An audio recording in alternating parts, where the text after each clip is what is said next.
I'm David Poppers. I work at NYU Health, NYU Langone Medical Center, where I'm the program director for the Advanced Endoscopy Fellowship.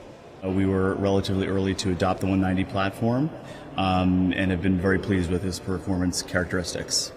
Some of the features that I particularly like about the 190 platform, if I had to enumerate them, would be overall enhanced visualization, in which I would include enhanced field of view, and dual focus. Number two, the enhanced narrowband imaging.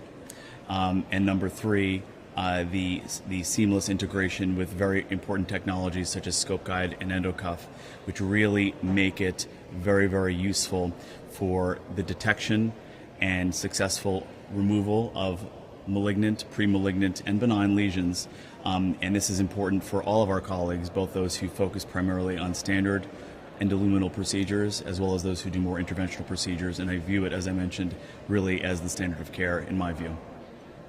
So ScopeGuide, and we have done a very, very informal study or quasi-study, I would say, at our institution and with our fellows. We train a lot of the general GI fellows and the advanced endoscopy fellows.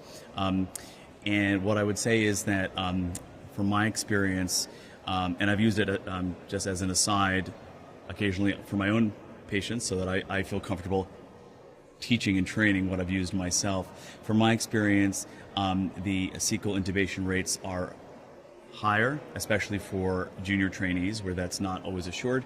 The procedure time is shorter. Loop reduction is readily apparent, of course, using ScopeGuide, and I think that helps reinforce the point to our trainees as well as to ourselves as practicing gastroenterologists and endoscopists, the need to try to minimize the amount of looping for patient discomfort, decrease procedural risk. So I think it's very, very useful for that. And it also helps both our practicing endoscopists, our trainees, and our nurses in directing abdominal pressure, for example, which is often done in a very haphazard way up until now, and now it's a much more directed type of assistance. And I would, as an aside, say that I would make a similar comment about the probe-based. I know we're talking about the 190 system for ScopeGuide now for colonoscopy, but the probe-based ScopeGuide, which I've used for other Olympus technologies such as the single balloon enteroscopy platform, I would make similar comments, similar praise for it in that regard. I find it very, very useful, again, in patients where Barrett's esophagus is suspected, or in those where dysplasia is uncertain after review by two expert GI pathologists, which is the standard of care. So I've found that using the enhanced NBI with more targeted biopsies, in addition to the recommended 4-quadrant biopsies, is much more effective, much more useful with the 190 platform. And that can make a huge difference both in detecting dysplasia as well as more concerning features such as nodules, which could be malignant or pre-malignant in those patients.